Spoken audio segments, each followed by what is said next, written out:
The topics we cover on this show are extremely important, but they can also be pretty heavy. And that's why every week we take the time to highlight something positive and shine the spotlight on Black people doing great things in our communities.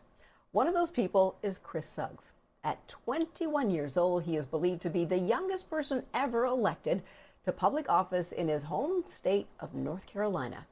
But he's been involved in public service for years. He founded a nonprofit aimed at encouraging civic engagement for young people.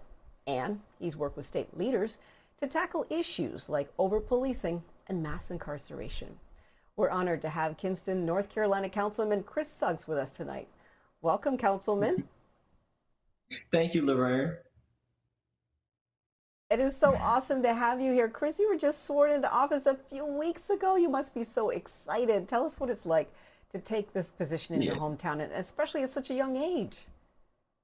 Right. It's been such an amazing experience. I love my hometown. I love my community, and service has just always been natural to me. My parents were both heavily involved in the community. My mom, an elementary school teacher who also served on the city council. My dad worked in parks and recreation. So between the two of them, I grew up always at some type of community event, a school board meeting, volunteering. They always had me engaged, and this just feels like a natural journey for me to serve my community. So you said it was your parents who inspired you then, and that's why you got involved at a young age? Most definitely. They kept my siblings and I involved in our community. And when issues started affecting young people in particular, I knew I had to speak out. And I felt like it was just so natural for me to try to organize my peers to speak out. So at 14 years old, I actually started a nonprofit organization called Kinston Teens to empower young people to get involved in civic engagement and community service.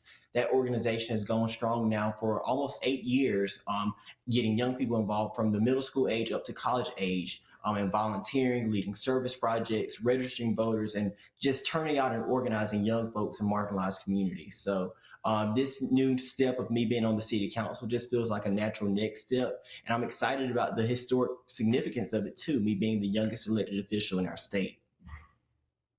It really is so exciting. And I mean, you're so poised, and you just come across as so natural. I mean, and people often think of politics, with being a little bit of a dirty game, and you really put a smile on things, a nice light on things, which, these days young people are really thought of as not being wanting to be too engaged in politics. But one of the positions you held before city council was on the North Carolina Governor's Crime Commission. That's pretty heavy stuff for a kid your age.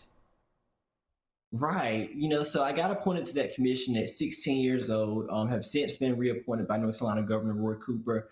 And it's been such an interesting experience to be oftentimes the youngest person in the room, sometimes the only Black person in the room, but to be in such an important position, helping to advise our governor on issues relating to crime, justice, and law enforcement.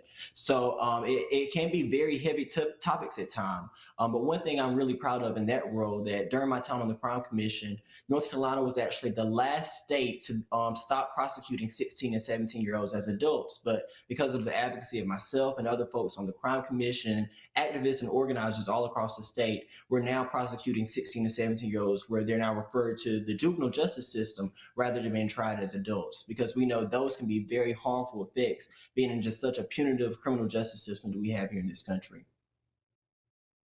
Wow, it's amazing how passionate you are about all this, but I just don't understand how you did all this while you were still going through high school, and then you eventually graduated from the University of North Carolina. How on earth did you do this?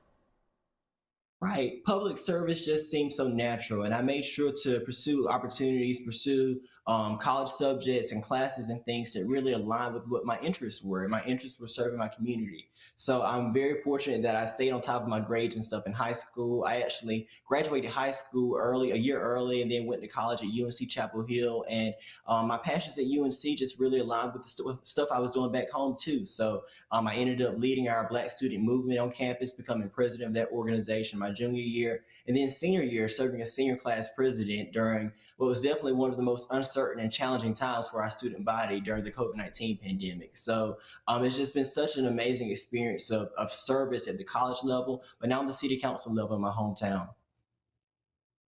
Wow, you graduated a year early too. My goodness, you're amazing. So, what do you say to young people today, particularly black young people in your town or, anybody who's watching you or hears about you? What do you tell them about stepping into positions like the one that you're in? I mean, certainly that's a tough role that you're in. It's not for everybody, but it is so necessary and needed. And there's so much happening in our world today, in our country, in politics, and young people might be concerned about the future. What do you tell them? Yeah, my advice is very simple. Is to go for it. If there's something on your heart that you're interested in, a role in your community that you want to join or apply for or run for, then do it. I was very nervous about starting my nonprofit organization back when I was 14, but I decided after just careful planning and consideration, talking with my friends and family, to go for it. And I'm so grateful that I launched Kinston Teens, and we've been able to advocate so strong and so heavily in our community. Last year, when I decided to file to run for office, I knew that it was the right step, and I'm so grateful that I took that leap of faith. Because not only did folks tell me I was too young or that I was unqualified or I should wait my turn, I didn't listen to those negative people. But I listened to my heart and I listened to what I knew was right for my community. And I ended up winning the election. I outperformed a candidate who'd been on the city council for 16 years. I outperformed both of the mayoral candidates in that election race as well, and I did with very little money, but just a heart of service, getting out, knocking on doors, talking to people, making people feel like their concerns were important to me. That is so amazing. So, what is your goal years from now? Any other elected offices? Are you going to be president one day? What do you want to do? Yeah, I'm not quite sure where my political future may lie. I know I want to spend the next 4 years really serving and improving the Kinston community. I'm so grateful that the voters in Kinston chose me to be, one of their next city council members. And then after that, I do plan to go to law school after finishing my time on the city council. I'm very interested in law and the legal profession, and I can see myself using that knowledge to even continue my aspirations in public service. So that's my next educational journey. But politically, I'm not quite sure what the future holds, but I'm excited about all that's possible. Well, we're excited for you. Congratulations once again. Thanks so much for being with us. Kinston, North Carolina Councilman Chris Suggs, appreciate your time.